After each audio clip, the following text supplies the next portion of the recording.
할렐루야. 아멘. 반갑습니다. 무척 떨립니다. 제가 아이들 앞에서 이제 수업하거나 청소년부 아이들 놓고 말씀 나눌 때는 전혀 긴장을 하지 않는데요.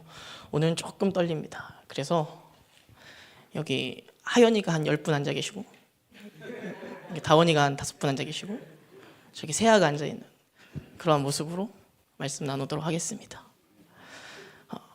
힘있게 기뻐해 주시고 말씀 나눌 때 같이 아멘으로 화답해 주시면 더욱 힘날 것 같습니다. 도와주세요. 감사합니다. 오늘 제목입니다. 오늘 제목은 모든 것을 할 수 있는 능력입니다. 빌립보서 4장 13절 가지고 같이 나눌 텐데요. 같이 말씀 합독하겠습니다. 내게 능력 시작. 내게 능력 주시는 자 안에서 내가 모든 것을 할 수 있느니라. 한 번 더 읽겠습니다. 내게 능력 시작. 내게 능력 주시는 자 안에서 내가 모든 것을 할 수 있느니라. 아멘. 우리에게 익숙한 말씀입니다. 또 언제나 우리에게 힘과 용기가 되어주는 말씀입니다. 우리가 이 말씀을 좋아하는 것은 우리에게 능력이 있기를 원하기 때문입니다. 또 모든 상황에서 그것을 이루기를 원하기 때문입니다. 우리는 가끔씩 우리의 삶에 기적과 성공이 필요하거든요. 우리의 삶에 우리의 능력으로 안 되는 일이 참 많습니다. 그래서 우리의 주권자 되시는 그분께 그분의 능력을 구하곤 합니다. 실제로 저는 우리 교회의 환우분들이 예수 그리스도의 능력으로 말미암아 깨끗함을 얻기를 소원합니다. 특별히 제 아버지가 깨끗함을 얻기를 소원합니다. 아멘. 예, 실제로 그런 일이 벌어질 줄 믿습니다. 그런데 오늘 이 시간 바울이 이야기하고 있는 능력과 할 수 있는 이라는 조금 그 뉘앙스가 달라 보입니다. 오늘 말씀으로 바울이 처한 현실과 바울이 어떠한 맥락에서 이러한 말들을 했는지 같이 살펴보고자 합니다. 빌립보서를 쓸 당시에 바울은 자유로운 상태가 아니었습니다. 그는 로마에서 가택연금 돼 있는 상황이었습니다. 3차 전도 여행 이후에 예루살렘에서 복음을 전하다가 바울이 붙잡혔습니다. 좀 억울하게 붙잡혔는데요. 오해를 받았거든요. 율법을 어기고 이방인들을 데리고 성전에 들어갔다. 성전은 성막시대 이후에 이것을 계승받았기 때문에 엄격하게 율법으로 관리되어 왔고 그들의 규례에 지켜져 왔습니다. 그런데 말씀을 전하다가 예수 그리스도를 전하다가 그곳에서 이방인을 잘못하여 데리고 들어갔다라는 오해를 받아서 심지어 데리고 들어간 상황도 아니었습니다. 그러한 상황에서 바울이 유대인들에게 잡혔습니다. 매질을 당하기도 하였습니다. 그 상황에서 바울이 꺼내든 카드가 나는 로만 시민권자요 하는 카드였습니다. 이 카드로 인해서 유대에서 끝나지 않고 바울이 호송되어서 로마까지 가게 되었고 그곳에서 정당한 재판을 기다리고 있었습니다. 만약 우리가 바울이었다면 그곳에서 어떠한 기도와 어떠한 간구를 했을까요? 억울합니다, 하나님. 저들이 내 뜻을 모릅니다. 하나님 아시죠? 이 상황을 해결해 주십시오. 혹은 두렵습니다, 주님. 재판장의 마음을 움직여 주십시오. 혹은 베드로 선배가 했던 것처럼 옥문이 열리고 내가 찬양하면서 뛰어나가기를 원합니다, 주님. 옥문을 열어 주옵소서. 기도하지 않았을까요? 밖에서는 로마 군중 혹은 그를 모함했던 유대인들이 저 사람은 죄인이야, 처형해야 돼. 어디 감히 바울을 감옥에서 끄집어내 줄 사람은 없었습니다. 외적으로 문제가 해결될 기미는 보이지 않았습니다.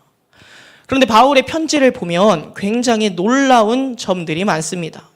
이 바울의 편지에서 우리가 두려움을 찾을 수 있습니까? 아닙니다. 억울함을 찾을 수 있습니까? 그렇지 않습니다. 불평조차 보이지 않습니다. 바울의 고백은 우리의 상상과는 달랐습니다. 4장 11절입니다. 같이 합독하겠습니다. 내가 궁핍함으로 시작.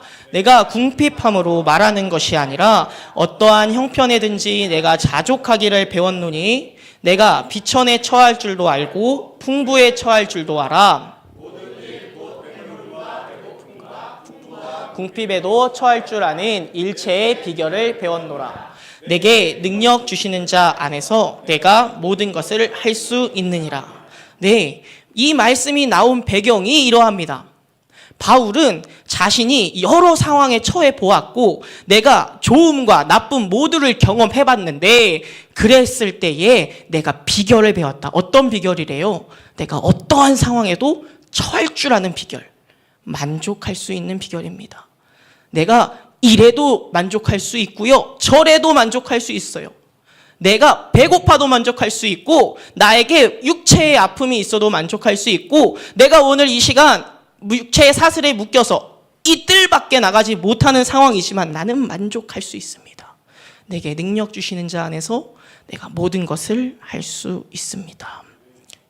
그래서요, 이 13절의 내용을 그 위의 맥락과 같이 연결지어 보면 바울이 내가 오늘 이 옥을 벗어날 수 있습니다. 로 연결되는 것이 아니라 오늘 내가 저 로마 군중을 뒤로 내밀고 내가 이 옥에서 나갈 수 있습니다. 로 연결되는 것이 아니라 내가 오늘 이 시간 잡혀있는 상황, 내가 사형을 앞둘지도 모르는 재판의 상황에 있지만 나는 오늘 만족합니다. 라는 고백입니다.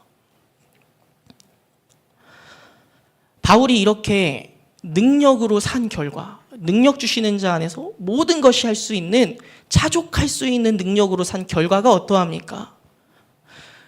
바울은 그 옥에서 복음을 전했습니다. 자신을 찾아오는 자들에게 복음을 전했고 앞에 있는 로마 병사, 자신을 지키는 자들에게 복음을 전했습니다. 사도행전입니다. 28장 16절인데요. 우리가 로마에 들어가니 바울에게는 자기를 지키는 한 군인과 함께 따로 있게 허락하더라.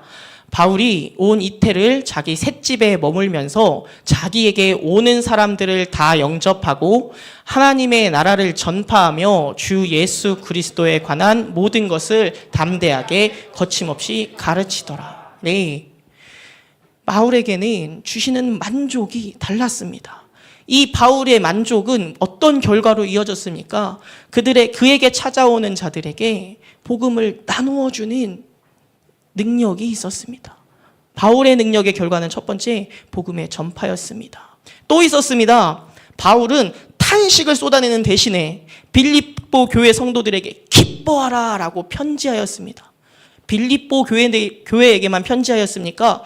에베소서, 빌립보서, 골로새서, 빌레몬서, 이 성경들이 바울이 가택연금 당해 있던 그 시절에 자신의 기쁨과 평안을 나누면서 예수 그리스도의 능력으로 살아갈 당시의 성서들입니다. 또 이후에 다시 한번 이가 로마 감옥에 갇혔습니다. 이번에는 가택연금도 아니고 감옥입니다. 이때에 쓴 편지가 디모데 후서입니다.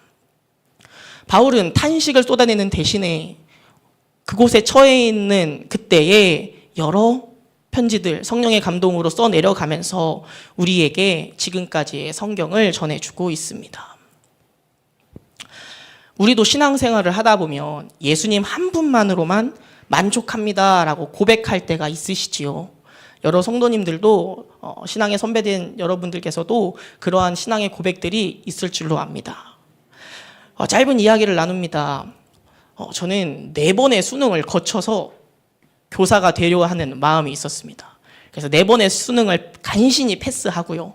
그러고 교사가 되었는데요. 교사 마지막 앞두고 이제 임용시험을 봐야 되잖아요.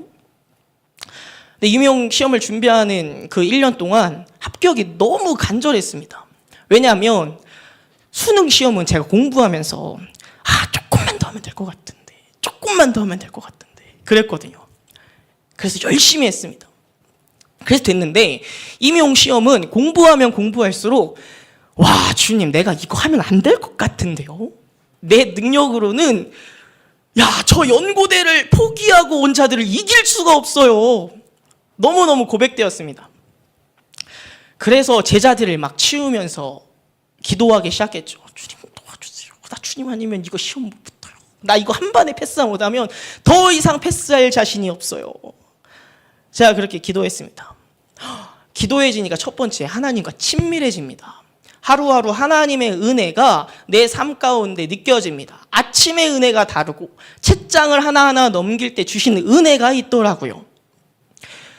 그때, 그 친밀함을 느끼는 그때에 예수님이 주시는 그 하루하루의 시간이 너무너무 기뻐서 제 입에서 절로 나온 막판의 고백이요. 와, 주님, 이쯤 되니까요. 사실 합격, 불합격이 별로 중요하지 않습니다. 내 삶에 주님이 함께 하시는 게 내가 지금 온전히 느껴지는 걸요. 주님, 내가 이거 하나면 됩니다. 제가 시험을 앞둔 며칠 전 실제로 제가 했던 고백입니다. 설교를 준비하면서 지나갔던 은혜를 묵상하며 다시 한번 그리스도로 만족하는 삶을 살기로 결단합니다. 제가 이렇게 말씀을 쭉 준비했습니다. 그런데 오늘 퇴근하면서 운전하면서 오는 가운데 노래 한 구절이 딱 박히는 거예요. 겨자씨만한 믿음만 있다면 이 산을 들어 저리로 옮기고. 근데요, 마음이 평안하지 않습니다. 어머, 주님, 제가요 빌립보서 말씀을 2주 동안 묵상하면서 그렇죠 주님, 어떠한 상황에서도 내가 만족하는 삶을 살기로 다짐합니다. 또 이 결단을 나누겠습니다. 그랬는데요, 겨자씨만한 믿음이 있으면, 그것만 있으면 산을 옮길 수가 있대요. 와, 주님, 이거 안 꿰어지는데요, 어떡하죠? 그냥 이렇게 쓱 지나가고 모른 체 하고 빌립보서 말씀 전할까요? 마음이 좀 긴장이 되기 시작했습니다. 감사하게 차에서 내리는 그 순간에 말씀이 깨어집니다. 마태복음 17장 말씀입니다. 같이 한번 읽을까요? 시작. 이르시되 너희 믿음이 작은 까닭이니라. 진실로 너희에게 이르노니 만일 너희에게 믿음이 겨자씨 한 알만큼만 있어도 이 산을 명하여 여기서 저기도 옮겨지리라 하면 옮겨질 것이요 또 너희가 못할 것이 없으리라. 아멘. 네, 예수님이 이 산을 들어 저리로 옮겨라, 그러면 옮겨질 것이다 라고 말씀하셨습니다. 근데 이 맥락이 뭡니까? 앞에 어떠한 사건이 있었습니까? 무리들이 예수님 앞에 한 아이를 데려옵니다. 이 남자아이를 데려와서는 귀신 들린 아이 오니 귀신 들림을 해결해 주십시오 그럽니다. 그때 예수님이 탄식하십니다. 아니, 왜 나한테? 제자들한테 갔었는데요, 이 주님의 제자들이 이거 해결을 못 하더라고요. 그래서 결국엔 주님까지 왔어요 라는 이 상황에서 주님이 탄식합니다. 내가 언제까지 니들이랑 있어야 하니? 야, 믿음이 이만치만 있으면 산도 옮기겠다 얘들아 라고 말씀하시는 상황 아니십니까? 제가 이것이 굉장히 어려웠는데 주시는 마음이요, 하나님께서 이 귀신 들린 아이를 살리고 싶으셨을까요? 안 살리고 싶으셨을까요? 네, 우리 하나님은 이 귀신 들린 아이의 문제를 해결하시기 원하셨습니다. 그런데 그 날 해결하시기를 원하셨습니다. 할렐루야, 아멘. 하나님의 뜻이 그곳에 있었습니다. 하나님의 뜻이 이 아이를 살리는 데 있었고, 다만 누가 믿음이 부족했어요? 제자들이 믿음이 부족했어요. 제자들이 믿음이 부족하여 이 산을 들어서 저리로 옮길 수도 있음에도 불구하고 못했습니다. 하나님의 뜻이 나의 계획에 합치되면, 하나님의 뜻에 나의 계획이 합치되면요, 우리는 이 산을 저리로 옮길 수 있습니다. 할렐루야, 아멘. 그런데 우리의 삶의 모든 순간이 하나님의 뜻에 내 생각이 합치되지 않습니다. 가끔은 하나님의 생각을 알 수도 없을 때가 수두룩하고요, 하나님이 무엇을 계획하신지 모른 채로 가만히 있다가 하나님 이거 아닌가 보다 라고 깨닫는 경우도 부지기수입니다. 오히려 하나님 뜻에 내 것이 합치되는 때가 더 적어 보입니다. 그럴 때 우리는 어떤 태도를 가져야 할까요? 오늘 바울이 우리에게 주는 메시지가 정답일 것으로 확신합니다. 우리는 예수님으로 만족해야 됩니다. 할렐루야. 어떠한 상황에서도 내가 가졌을 때, 가지지 못했을 때, 많이 먹었을 때, 내가 오늘 먹을 것이 없을 때에도 우리는 예수 그리스도로 만족해야 합니다. 이와 관련해서 또 좋은 성경의 예가 있지요. 우리 바울 사도가 육체에 가시가 있었습니다. 눈의 질병이 있었을 것으로 신학자들이 추측하는데요, 고린도 후서 12장 말씀입니다. 나에게 이르기를, 같이 읽습니다. 시작. 나에게 이르시기를 내 은혜가 내게 족하도다. 이는 내 능력이 약한 데서 온전하여 짐이라 하신지라. 그러므로 도리어 크게 기뻐함으로 나의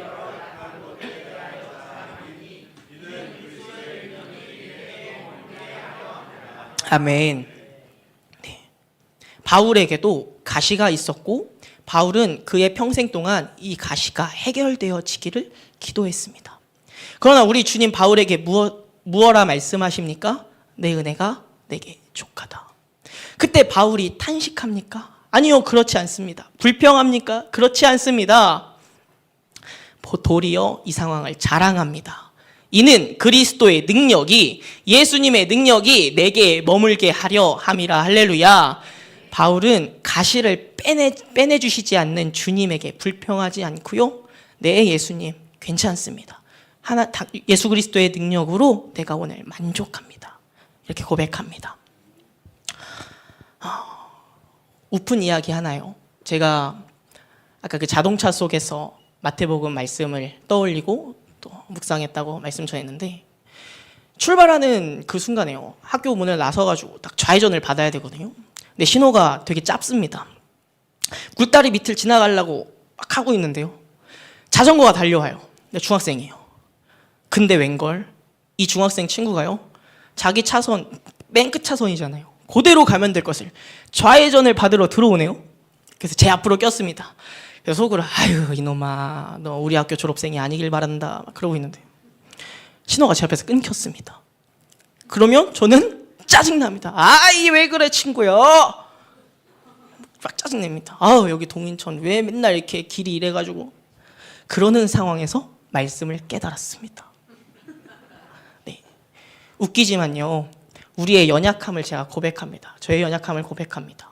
말씀이 깨달아지는 순간, 은혜를 누리는 순간, 근데 그 순간에도 우리의 연약함은 여전히 동일하게 우리에게 내재되어 있습니다.